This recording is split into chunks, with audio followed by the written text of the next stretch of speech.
구독과 좋아요 잊지 않으셨죠? 그리고 영상 제작하고 분석하는 데 보내주시는 슈퍼생스는 정말 큰 힘이 됩니다. 자, 이번 분석은 경기 데이터와 흐름을 기반으로 한 저의 개인적인 승부패 예측이니까요.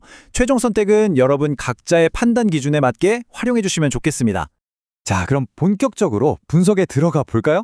이번 경기의 전술적 구도를 한마디로 딱 정의하면 심해 잠수함의 극한 내압 테스트라고 할 수 있겠네요. 홈팀 뮌헨글라트바흐가 막 엄청난 수압처럼 높은 점유율로 밀어붙일 텐데 원정팀 장크트 파울리가 과연 이 압력을 단단한 잠수함처럼 그러니까 튼튼한 로우 블록으로 버텨낼 수 있을지 이게 바로 이번 경기의 핵심 관전 포인트입니다. 먼저 기본적인 판세부터 짚어봐야겠죠? 이번 경기 이거 그냥 보통 경기가 아닙니다. 그야말로 승점 6점짜리 단두대 매치라고 할 수 있어요. 왜냐하면요. 현재 뮌헨글라트바흐는 리그 12위의 승점 25점, 그리고 바로 그 뒤를 쫓는 장크트 파울리는 16위, 승점 24점. 보이시죠? 딱 1점 차이입니다. 이 경기 결과 하나로 두 팀의 강등권 운명이 완전히 뒤바뀔 수 있다는 거죠. 자, 그럼 이제 단순한 순위를 넘어서서 시즌 전체 데이터를 통해 두 팀의 진짜 실력을 한번 깊게 파고들어 보겠습니다. 기대 득점, 그러니까 XG 지표를 보면 그 속을 들여다볼 수 있거든요. 먼저 뮌헨글라트바흐의 공격력을 볼게요. 시즌 누적 기대 득점 XG가 무려 30.9입니다. 이 XG라는 건 쉽게 말해서 얼마나 좋은 득점 기회를 만들었나 하는 수치인데 30.9라는 건 뮌헨글라트바흐가 꽤나 위협적인 찬스를 많이 만들어 왔다는 뜻이에요. 반면에 장크트 파울리의 누적 XG는 22.2에 그칩니다. 딱 봐도 차이가 나죠? 뮌헨글라트바흐에 비해서 질 좋은 득점 기회를 만드는 횟수가 확연히 적다는 걸 이 데이터가 명확하게 보여주고 있는 겁니다. 그런데 말이죠. 여기서 정말 재밌는 지점이 드러납니다. 뮌헨글라트바흐는 기회는 많이 만들었는데 득점 효율성은 마이너스 2.9예요. 이게 무슨 말이냐면 기대 득점보다 거의 3골이나 못 넣었다는 뜻입니다. 오노라나 타바코비치오 같은 주축 공격수들의 결정력이 얼마나 아쉬웠는지를 보여주는 거죠. 심각한 언더퍼포밍 상태인 거예요. 근데 장크트 파울리는요. 완전 정반대입니다. 플러스 0.8의 오버퍼포밍을 기록하고 있어요. 다닐 시나니, 타이치 하라 같은 선수들이 많지 않은 기회도 확실하게 골로 연결하면서 기대 이상의 효율을 보여주고 있다는 이야기죠. 자, 이 표를 보시면 두 팀의 특징이 한눈에 딱 들어오실 거예요. 뮌헨글라트바흐는 평균 점유율이 48.5%로 경기를 주도하지만 골 결정력이 문제고요. 반면 장크트 파울리는 점유율은 40.9%로 낮아도 훨씬 효율적인 공격을 펼치죠. 그리고 여기서 특히 주목할 부분이 바로 수비입니다. 표에서 보시는 것처럼 기대 실점 XGA와 실제 실점 GA 모두 장크트 파울리가 더 낮아요. 이건 뭘 의미할까요? 네, 바로 탄탄한 수비 조직력과 골키퍼 니콜라 바실리의 선방이 이 팀의 핵심이라는 걸 보여주는 일종의 통계적 방패인 셈입니다. 시즌 전체 데이터도 물론 중요하지만 사실 승패에 가장 큰 영향을 주는 건 뭐니 해도 최근의 흐름 아니겠어요? 이 화면이 보여주는 것처럼 두 팀의 최근 5경기 분위기는 정말 완전히 다른 길을 걷고 있습니다. 이 그래프를 보시면 더 확실해지죠? 최근 5경기에서 장크트 파울리는 승점 15점 중에 무려 10점을 따내면서 완전 상승세를 탔는데 뮌헨글라트바흐는 고작 4점을 얻는 데 그쳤어요. 이 엄청난 차이가 지금 두 팀의 분위기를 그대로 말해주고 있는 겁니다. 오이겐 폴란스키 감독 체제의 뮌헨글라트바흐는 지금 전술적인 슬럼프에 빠져 있다고 봐야 해요. 최근 5경기에서 단 4골 넣는 동안 실점은 무려 10골이나 허용했거든요. 특히 미드필드 진영의 커버 속도는 리그 최하위 수준으로 떨어졌다는 분석까지 있습니다. 반면에 알렉산더 블레싱 감독의 장크트 파울리는 그야말로 미쳤습니다.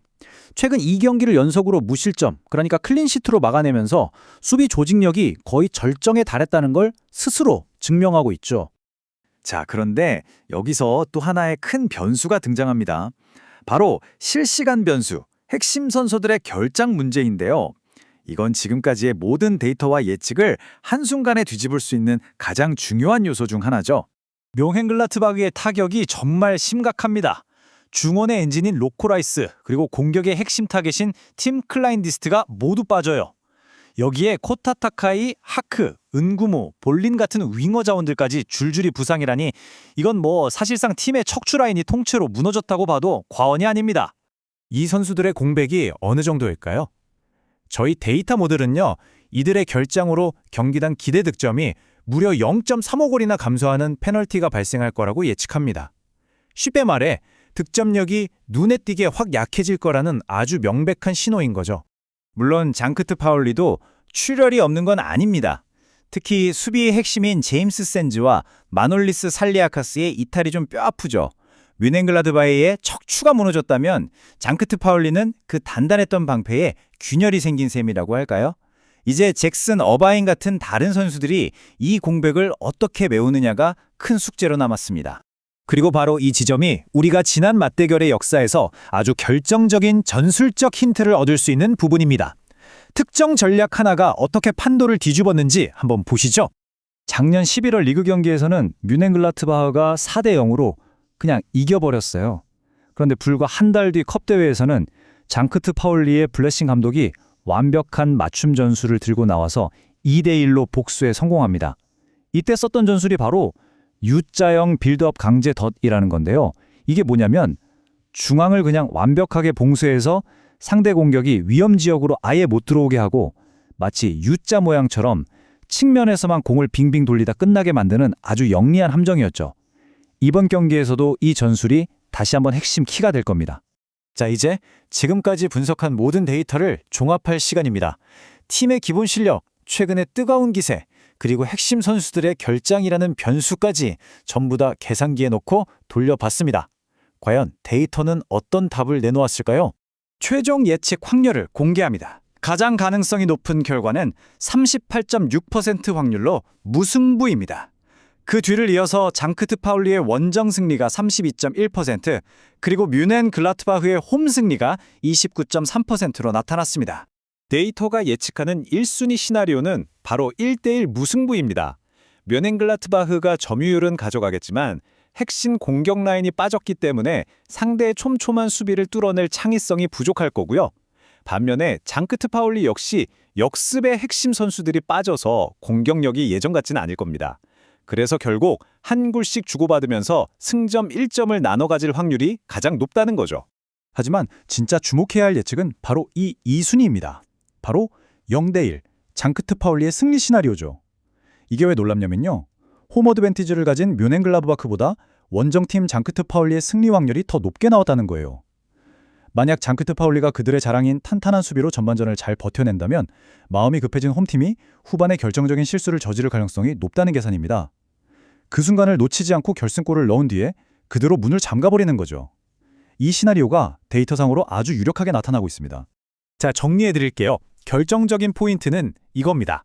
모든 데이터를 종합했을 때 가장 확률이 높은 결과는 무승부입니다. 하지만 정말 흥미로운 변수는 통계 모델이 홈팀보다 원정팀인 장크트 파울리의 승리의 가능성을 더 높게 보고 있다는 점이죠. 결국 이 경기의 운명은 창이 부러진 뮌헨글라드바흐가 방패에 균열이 생긴 장크트 파울리를 과연 뚫어낼 수 있느냐, 여기에 달려있다고 할 수 있겠습니다.